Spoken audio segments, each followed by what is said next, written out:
제8회 등대문 학상 우수상 수필 백고동 박봉철.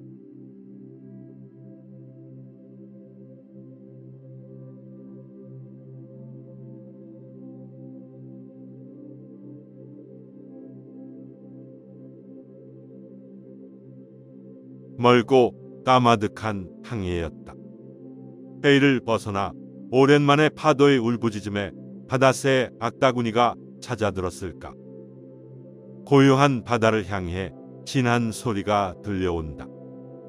일정한 간극으로 부르짖는 듯 울리는 찐득한 소리에 서둘러 아침 햇귀가 짓붙다. 배들은 하나둘 뭉꼈던 몸을 풀고 백고동 소리에 맞춰 기지개를 켠다. 어둠에 둘러싸였던 물살을 박차듯 일어서는 검은 그림자가 아버지였다. 귓불에 호호 손을 문지르며 이른 새벽 하늘을 바라보시듯 굵고 주름진 마디마디의 손이 눈에 선하다.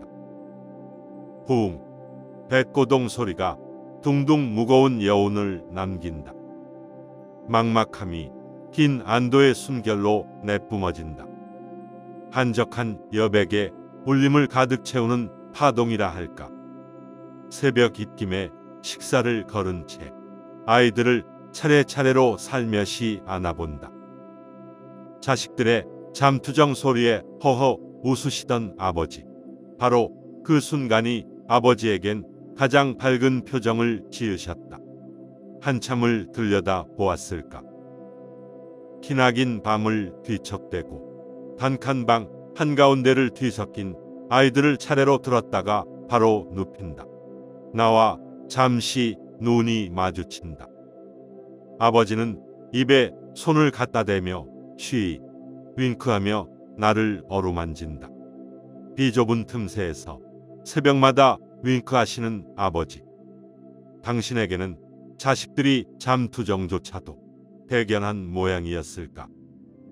늘 자식들을 안았다가 가지런히 내려놓으며 백고동 소리가 뭉클하게 울리던 기억을 떠올린다.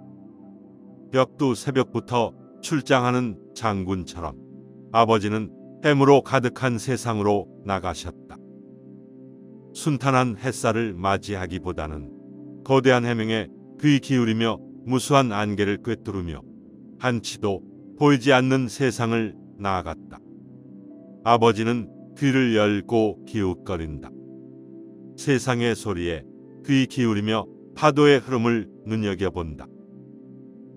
해무가 다가오는 그림자와 갈매기들이 기룩거리는 소리와 아울러 백고동 소리를 가슴 깊숙이 둥둥 울림을 새긴다. 그러면 이내 고요한 저교의 푸른 행간들이 물결처럼 하루의 진수가 시작된다. 바람의 갈기에 맞선 도체, 시련과 고난을 품고 양 날개를 펼친 독수리처럼 아버지는 하루를 진두지휘한다. 선장인 아버지는 종일 모로선 채 백고동 울리며 세상의 조각이 되어 유빙처럼 바다를 갈랐다. 아버지의 인생은 늘 겨울 바다였다.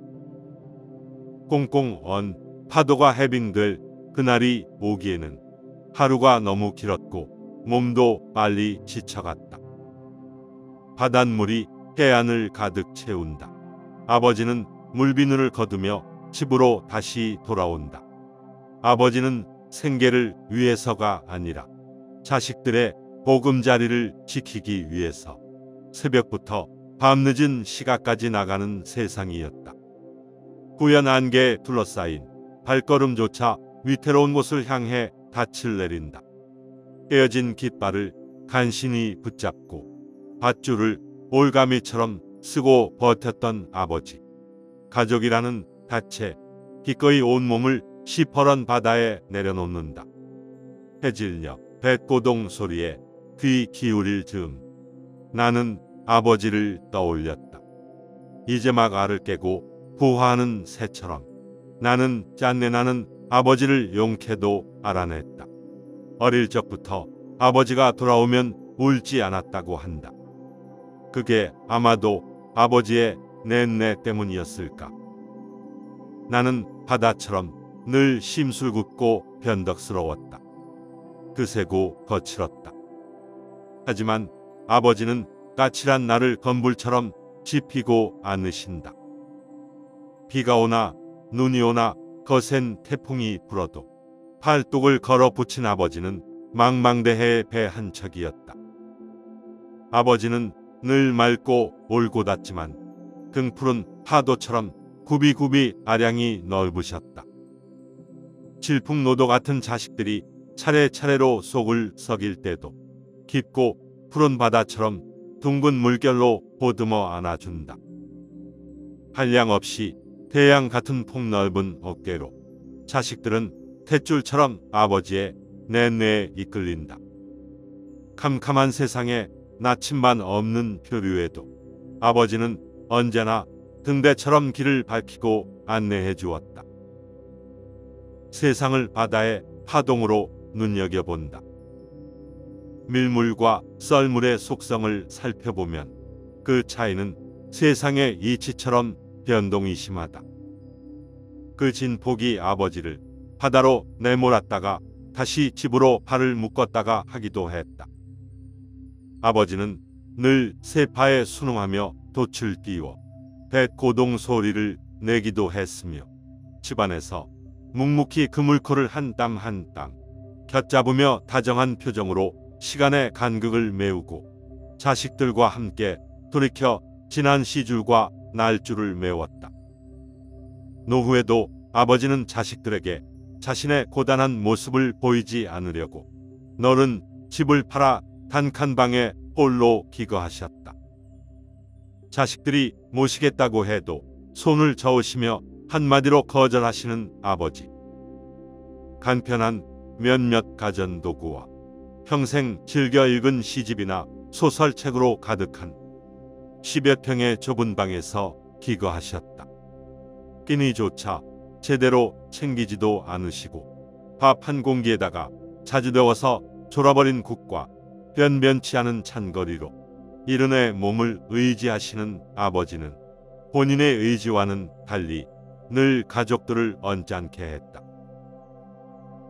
그 후 치매 진단을 받은 날 아버지는 의연하고 무던한 진료처럼 쉼표로 끊어가며 말씀하셨다. 내 방은 어지러우니 다시는 방문하지 말고 이곳에 신경 쓰지 말아라. 그 말씀이 차갑고 서운해도 따스했던 손이 조각보처럼 얼기설기 얽혀 힘겨울 때마다 어깨를 도닥거리며 붙잡아 주시던 기억들이 잊히지 않을 성쉽다. 세파에 검푸른 물살을 헤치며 한평생 두 자식을 돌보시던 아버지는 일을 마치면 부하 직원이랑 늘 삼삼오오 텁텁한 막걸리 몇 잔으로 하루의 고단함을 툭툭 털어내셨다. 늘 즐겨 읽으시던 서적들을 겨우 채울 수 있는 단칸방을 나오면서 어느새 야위어진 아버지 손이 점점 닮아가는 나의 손을 잡았다. 전에 장난삼아 꽉 쥐었던 아픈 손길이 너무나도 힘이 없었다. 수시로 되돌아보며 손을 흔드시는 아버지. 점점 멀어지는 뒷모습에 자꾸 눈물 났다.